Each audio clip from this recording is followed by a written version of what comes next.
It is the most wonderful time of the year, and that's certainly your earworm, as Jackie would call it, because it is so hard to read that line without literally singing it.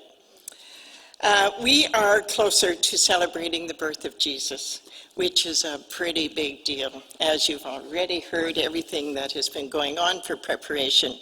And we are thankful that you are able to choose to be with us either in the sanctuary or online this year.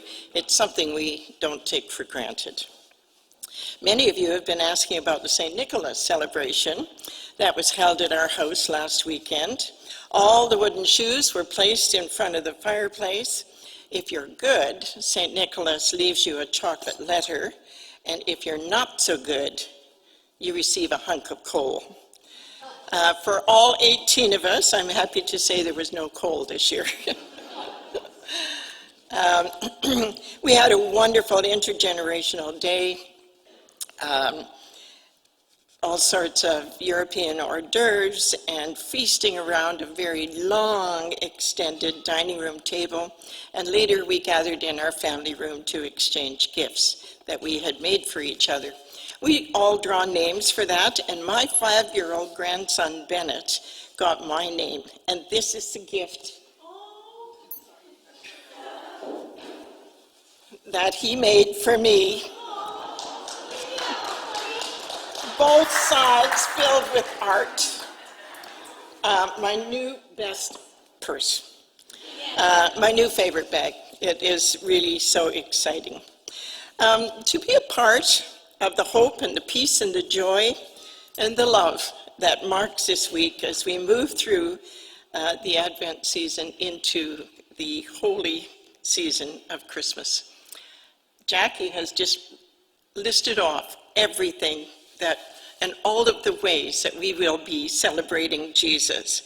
Our newsletter is got all of these events, and all of them point to the joy that we have in the one who came into this world to make his home in our hearts and to gather us into a family that celebrates his presence and gives him thanks for all the gifts and blessings that we have. Family gatherings, our worship services, cookie parties, you name it, celebrations of all kind. It really and truly is the most wonderful time of the year.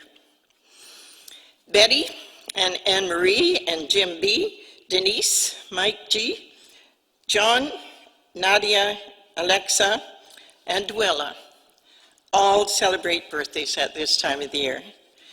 Norma Kay feels doubly blessed because she and Jesus share the same birthday. And we have another very special one this morning. Jean is turning 99 today. Yes, well done. Jean is joining us from Kensington, and I also understand that Jean was able to have her laptop, is that what it's called? iPad, whatever, hooked up to the theater screen at her retirement home. And our Knox worship service was live on the big screen.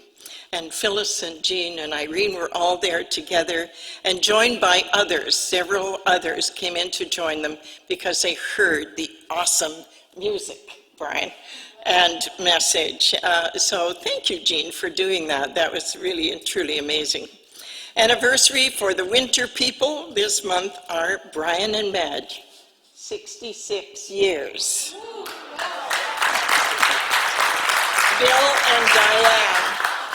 Bill and Diane, 57 years? 57 years. Jan and I are at 54. And Rachel and Eric, I don't know how many years it has been for you, but we know this, that those are a lot of years of unconditional love, wisdom, and incredible patience, a gift to us all. So many of our seniors have sent messages of gratitude for the Advent gift bags that they have received, and although they were very grateful for the treats, for the treats, as they said, was, well, to quote one, for the spirit and the mind.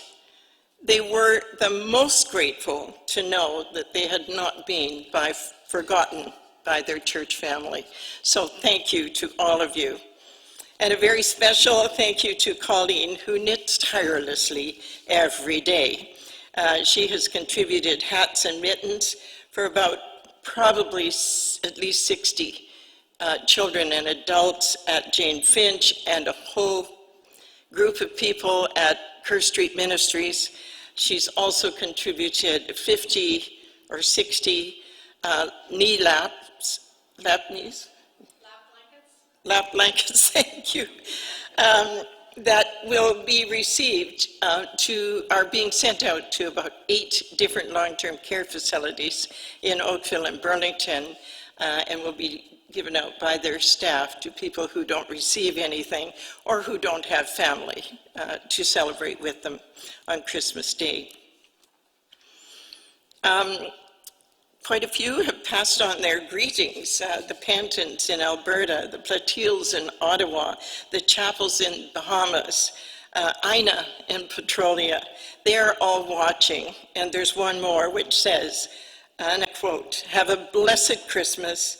May the coming year fill your homes with joy, your hearts with love, and your lives with laughter. Yours in Christ Jesus, Harry and Barbara." As we prepare to celebrate and make room for all the people, the places, sounds, and sights of this season, my hope and my prayer is that you continue to find Jesus at the center of them all. Peace, blessings, and love.